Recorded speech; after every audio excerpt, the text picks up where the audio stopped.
Hey guys, I guess this is video day. I haven't made any for a long time and it feels kind of good to make some. Um, you know, as handyman, we do a variety of stuff.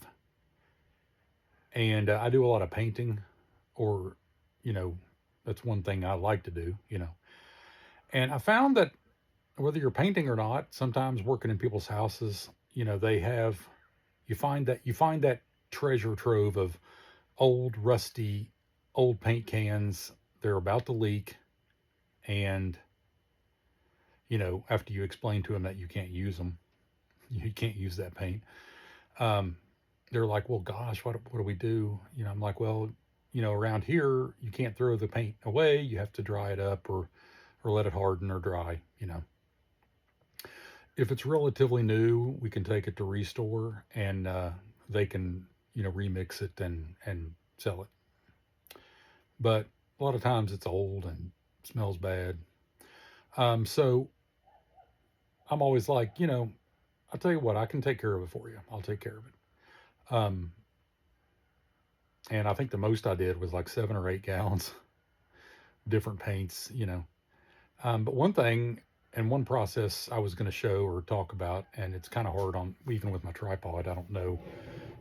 But one product I like to use is this stuff here. This is Rocksolid paint hardener.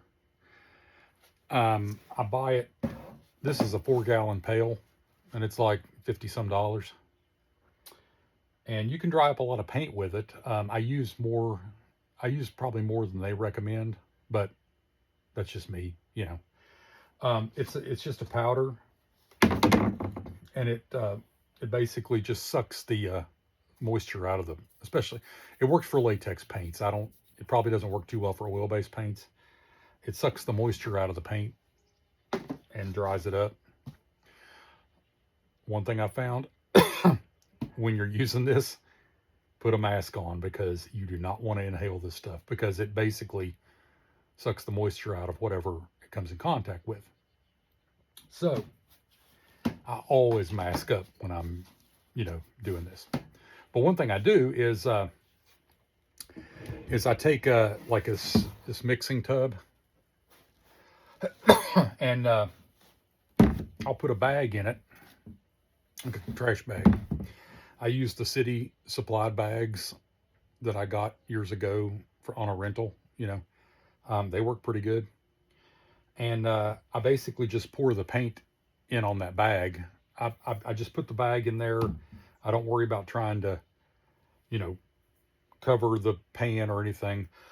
I just put the paint in there or put the bag in. I pour the paint in on top of it.